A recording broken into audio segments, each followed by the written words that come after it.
50వ కీర్తన 15వ వచనం, ఆపత్కాలం నువ్వు గురించి మొరపెట్టు, నేను నిన్ను విడిపిస్తాను, అప్పుడు నీవు నన్ను మహిమపరచదు.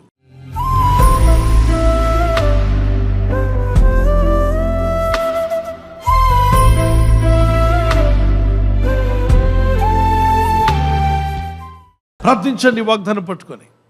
ఎప్పుడు మొరపెట్టాలి? ప్రతిరోజు ప్రార్థన చేయాలి.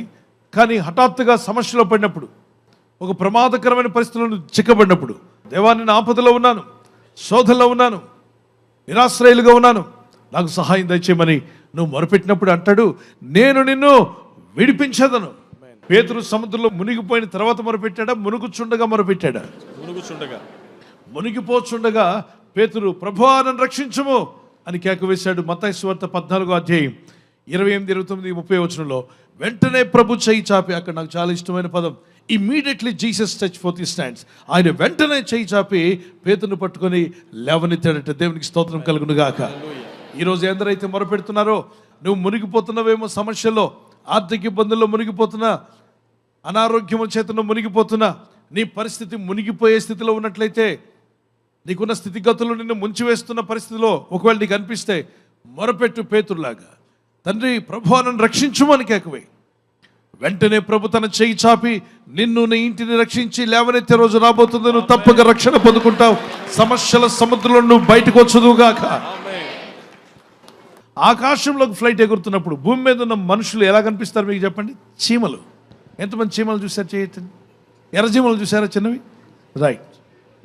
చీమ అంతా కనిపిస్తుంది. ఇంకా ఆకాశంలోకి వెళ్తాయి, ఆల్టిట్యూడ్ పైకి వెళ్ళే కొలది మనిషి కనిపిస్తాడా? మీ ఇల్లు, భవనాలు, మన రోడ్డు మీద ఉంటే భవనం 45 ఫ్లోర్సా, అంత పెద్ద అంతస్తు అనిపిస్తుంది. పైకి వెళ్తే అది అసలు కనే కనిపించదు. మనం మధ్యాకాశంలో ఉన్నాం. దేవుడు ఎక్కడున్నాడు తెలుసా? ఆకాశపై ఆకాశాలపై, అత్యున్నతమైన స్థలములో ఉన్నాడు. ఆకాశపై ఆకాశాలు ఉన్నాడు. అంత గొప్ప దేవుడైన ప్రభుని మనం సేవిస్తున్నాం. ఆకాశమైన సింహాసనము, భూమి అయినా పాదపీఠం. అంత గొప్ప దేవుడు ఆ పైనుండి మనల్ని పట్టించుకుంటున్నాడంటే ఎంత గొప్ప హృదయం అండి దేవుడిది. ఎంత గొప్ప హృదయం. దేవానికి స్తోత్రం అని చెప్పగలరా? మనం ఇంత పురుగంతుండి, దేవా ఎక్కడున్నావు, నాకు న్యాయం చేయవేంటి, పౌరుషం వచ్చేస్తుంటుంది, వీడికి కోపం వచ్చేస్తుంటుంది, దేవుని మీద అలుగుతుంటారు, కోపపడుతుంటారు. నువ్వు ఉన్నది ఎంత అనండి, ఉన్నది ఎంత. ఆయన నిన్ను పట్టించుకుంటున్నాడంటేనే గొప్ప గ్రేస్ అది, దేవుని కృప అది. ఆమేన్. మనం ఓట్లేసి గెలిపించిన అధికారులే మనల్ని సరిగా పట్టించుకోరు కదా. కొన్నిసార్లు ఇప్పుడు ప్రధానమంత్రి గారితో మీ సమస్యలు చెప్తానంటే రానిస్తారా ఇంటికి? ఏమంటే మాకు సమస్య ఉంది, మేము ఓట్లేసాం గెలిపించామంటే రానిస్తారా? రానివ్వరు. మరి దేవుడైన ప్రభు, నువ్వు ఎన్ని సమస్యలు ఉన్నా చెప్పు, నేను వింటానంటున్నాడు. ఆకాశపై ఆకాశం సర్వాధికారి దేవుడు, నా బిడ్డ నీ సమస్యలు నాకు చెప్పు, నా కుమారుడు నీ బాధలు నేను విడిపిస్తాను, చెప్పు, నాతో మాటలు మొరపెట్టు, నాకు మొరపెట్టుము, నేను నీకు విడిపిస్తాను. ఇర్మియా గ్రంథం 33:3 వచనం. Jeremiah chapter 33:3. దేవుని టెలిఫోన్ నెంబర్ ఇవ్వాలనుకుంటున్నాను. ఎంతమంది కావాలో చేయొద్దండి. మనుషులకు టెలిఫోన్లు చేసి అలసిపోయారు. దేవుని నెంబర్ ఇస్తాను, రాసుకోండి. 333 అంటే బైబిల్లో 33వ అధ్యాయము, ఇర్మియా గ్రంథం 3వ వచనం. Jeremiah chapter 33:3. నాకు మొరపెట్టుము, నేను నీకు ఉత్తరం ఇచ్చేదను, నీవు గ్రహింపలేని గొప్ప సంగతులను, గూఢమైన సంగతులను నీకు తెలియజేతును. గూఢమైన సంగతులు తెలియని చాలా ఉన్నాయి రహస్యంగా, అవి నీకు తెలియజేస్తా. నీ బ్రతికి ఎలా ఉండబోతుందో, నీ కుటుంబం ఎలా ఉండబోతుందో, నీ ఆర్థిక పరిస్థితులు ఎలా ఉండబోతున్నాయి, నీ కుమారుడు నీ కుమార్తె ఎలా ఉండబోతున్నారు, యవనస్తుడు అయితే నీ భవిష్యత్తు ఎలా ఉండబోతుంది, యవన కుమార్తె అయితే నీ భవిష్యత్తు ఎలా ఉండబోతుందో, అలాగే సంఘం అయితే సంఘం యొక్క పరిస్థితులు ఏ విధంగా ఉండబోతున్నాయో దేవుడైన ప్రభు అంటాడు, నాకు మొరపెట్టుము, నేను నీకు ఉత్తరం ఇచ్చేదను, నీకు జవాబిస్తాను, నాకు మొరపెడితే జవాబిస్తాను. నీవు గ్రహింపలేని గొప్ప సంగతులను, గూఢమైన సంగతులను నీకు తెలియజేస్తాను. మీ యొక్క మనస్సు, మీ యొక్క ఫోకస్, ఆ కెమెరా ఫోకస్ చేస్తారు. ఆ ఫోకస్ చేశాడు ఇప్పుడు నా మీద వింటాడు కాబట్టి నేను మీకు వివరంగా కనిపిస్తున్నాను. దాన్ని డీఫోకస్ చేయ ఒకసారి. ఇప్పుడు నేను కనిపిస్తున్నానా? నేనేం చేస్తున్నాను? ఏం కనబట్టలే మీకు. కొంతమందికి దేవుడు ఇలాగే ఉన్నాడు, వాళ్ళకి వాగ్దానాలు ఏమీ కనిపించవు. దేవుని వాక్యాలు అంటే డీఫోకస్ చేస్తారు, ఫోకస్ పెట్టరు దేవుని వాక్యం మీద, వాగ్దానాల మీద. ఏదో ఉన్నాడులే దేవుడు, ఎక్కడో ఉన్నాడులే, ఎవరికో చేస్తాడులే, నాకు మేలు చేస్తాడులే, దాన్ని అక్కడ డిస్కనెక్ట్ అయిపోయావు, డీఫోకస్ అయ్యావు. అయితే నువ్వు ప్రార్థనలు ఉన్నప్పుడు ఏమవుతుంది? ఆదివారం ఆరాధనలకు వెళ్తున్నప్పుడు, వాక్యం వింటున్నప్పుడు, ఉదయకాల సాయంకాల ప్రార్థనలో పాల్గొంటున్నప్పుడు డీఫోకస్ అని నీ ఫోకస్ అంతా కూడా ఖచ్చితంగా ఫోకస్ చేసేలా దేవుని ఆత్మ నీకు సహాయం చేస్తుంది.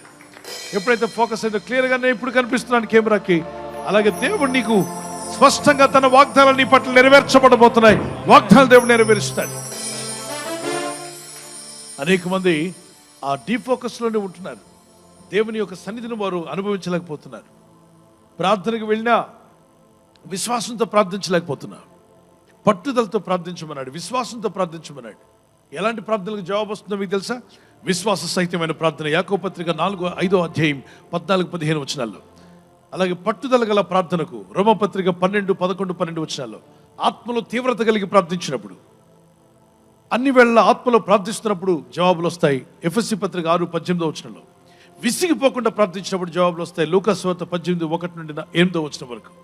అలాగే ఎడతెగకుండా ప్రార్థించినప్పుడు నీ ప్రార్థనకు జవాబు వస్తుంది. 1 తెస్సలోనిక 5 అధ్యాయం 18 వచనంలో పట్టుదలతో ప్రార్థన, ఎర్నెస్ట్ ప్రేయర్స్ అన్నాడు. ఆసక్తి గల ప్రార్థన. ఎక్కడ? అపోస్తల కార్యం 12 అధ్యాయం 5-10 వచనం వరకు ఆసక్తిగా వారు ప్రార్థిస్తూ ఉన్నారట. దేవుని బిడ్డలారా, earnest prayers will bring answers. Prayer in the spirit will bring answers. Pray without ceasing will bring answers. ప్రార్థనలకు జవాబు వచ్చేంత వరకు ప్రార్థించు. ఈ కీర్తన నాతో కూడా కలిసి ఒక్క పల్లవి పాడదాం. పౌలు శీలను బంధించి చెరసాలలో వేసిన, పాడాలి. పౌలు శీలను బంధించి చెరసాలలో వేసిన, పాటలతో ప్రార్థించగా చెరసాల బ్రతాలయే. పాటలతో ప్రార్థించగా చెరసాల బ్రతాలయే. యెహోవా నీ నామము ఎంతో బలమైనది, ఎంతో బలమైనది, ఎంతో ఘనమైనది. బాధల్లో ఉన్నప్పుడు ఏం చేశారంటే వాళ్ళు పాటలతో ప్రార్థించగా. ఈరోజు బాధల్లో ఉన్న నువ్వేం చేయాలి? ప్రార్థించాలి. సమస్యలో ఉంటే ఏం చేయాలి? ప్రార్థించాలి. పాటలతో ప్రార్థించు. విడుదల నీకు రాబోతుంది. ఆమేన్. సహాయం నీ వద్దకు రాబోతుంది. ఆమేన్. నీ మార్గంలో జీవిస్తూ నీ చిత్తం చేసే వ్యక్తిగా బ్రతకాలని నేను ఆశపడుతున్నాను. వారు చేయగలరా? రైట్, ప్రార్థన చేసుకుందాం. Let's lift up our hands to God. ప్రభా, నీ తట్టు తిరిగి ప్రార్థిస్తున్నాను. నాకు సహాయం దయచేయండి. కొండల తట్టు మా కన్నులు ఎత్తుచున్నాం. మాకు సహాయం ఎక్కడి నుండి వచ్చిన ప్రభా? అయ్యా, భూమి ఆకాశంలో సూచించిన నీవే మాకు సహాయం. నీవే మా సర్వము నా తండ్రి. నీ ప్రజలందరినీ దర్శించండి. ప్రతి ఒక్కరిలో నీ ఆత్మను కుమ్మరించు నాయన. పరిశుద్ధాత్మతో నింపండి. నీ ప్రజలు మొరపెట్టి ప్రార్థిస్తుండగా వారి హృదయాల్లో గొప్ప వెలుగును ప్రకాశింపచేయండి. వారి బ్రతుకుల మీద నీ ముఖ కాంతిని ప్రకాశింపచేయండి. వారి ఇళ్లలో ఉన్న వ్యాధన, బాధ, శోధన నుండి వారు బయటపడాలి. ప్రతి ఒక్కరు కుటుంబాల్లో ఉన్నటువంటి చీకటి శక్తులు వారిని విడిచిపోవాలి. అయ్యా, నీ తట్టు తిరిగి ప్రార్థిస్తుండగా ప్రాణాపాయంలో ఉన్నవారు, ఆపదలో ఉన్నవారు, శ్రమల్లో ఉన్నవారు, ప్రాణం పోతూ కొట్టుమిట్లాడుతున్నవారు యేసు అని పిలుస్తుండగా రక్షక, మీ రక్షణ వారికి దయచేయండి. వారి ఊపిరితిత్తులను బాగు చేయండి. వారు లేచి కూర్చొని పనిచేయటకు సహాయం దయచేయండి. వారు సాక్ష్యం ఇచ్చటకు సహాయం చేయండి. ఎవరైనా హాస్పిటల్లో ఉన్నా, ఐసీయూలో ఉన్నా ప్రభు, ఎవరైతే సీరియస్ కండిషన్లో ఉండి బాధపడుతున్నారో వారికి యేసు నామములో స్వస్థతను అనుగ్రహించండి. కృంగిపోయిన వారిని లేవనెత్తండి. మీ గాయపడిన హస్తమును చాపి వారికి ఉన్న సకల రోగాల నుండి విడుదల ఇచ్చేయి. వారిని లేపి నడిపించడాన్ని సాక్షులుగా నిలబెట్టుకోండి. ఈ ఉదయకాలం ప్రతి రోగి యేసు నామములో స్వస్థత నొందునుగాక. ఈ రోజు ప్రార్థించి ప్రయత్నించబోతున్న శంకుస్థాపన అయిన, గృహప్రవేశమైన, ఒక బిజినెస్ ప్రారంభిస్తున్నా, ఉద్యోగ ప్రారంభానికి వెళ్తున్నా, ఒక మంచి కార్యక్రమాన్ని ప్రారంభిస్తుండగా, నేను వారి బిడ్డల వివాహం కొరకు ప్రయత్నాలు చేస్తుండగా వారు చేస్తున్న ప్రయత్నాలు ఫలించలాగున మీ దూతలకు ఆజ్ఞాపించండి. తండ్రి, ఈ దినం ఎవరైతే ప్రయాణమై వెళ్ళబోతున్నారో, అది రైలు మార్గమైనా, ఆకాశ మార్గమైన, బస్సుల్లో, వాహనాల్లో ఎక్కడ ప్రయాణం చేస్తున్నా, రోడ్డు మార్గంలో ఏ వాహనంలో వారు ప్రయాణం చేస్తున్నా, నీ ప్రజలకు కాపాడే దూతలను పంపండి. మమ్మల్ని ఫలింపచేయండి. ప్రతి ఒక్క కుటుంబం ఫలించాలి. నీ చిత్తం నెరవేర్చండి. ఈ లోకానికి ఒక వెలుగు దీపాలుగా నిలబెట్టి నీ రాకడ వరకు వాడుకోమని యేసుక్రీస్తు పరిశుద్ధ నామములో అడుగుచున్నాం మా పరలోకపు తండ్రి. ఆమేన్. ఆమేన్. బర్త్డే జరుపుకునే వారికి హ్యాపీ బర్త్డే టు యూ.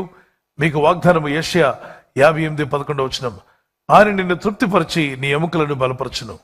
ఈ బర్త్డే జరుపుకునే వారికి ఈ వాగ్దానాన్ని బట్టి దేవుడు మిమ్మల్ని దీవించును గాక.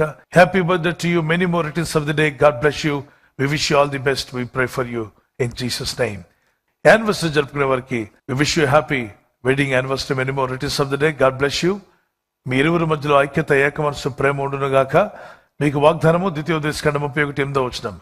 మీ ముందర నడుచువాడు యెహోవా, ఆయన నీకు తోడైయుండును. ఆయన నిన్ను విడువడు, నిన్ను ఎడబాయుడు. దేవుని వాగ్దానం మీ పట్ల నెరవేరాలని ప్రార్థన. ఈ వాగ్దానం పట్టుకుని భార్యాభర్తలు ఇద్దరు ప్రార్థించండి. భర్త భార్యకు ప్రేమించాలి, భార్య భర్తకు లోబడాలి. ఈ వాగ్దానాలు మీ పట్ల నెరవేర్చబడతాయి. మీ కుటుంబం అనేకులకు ఆదర్శంగా ఉండే విధంగా దంపతులను మిమ్మల్ని దేవుడు దీవించి ఆస్వాదించును గాక.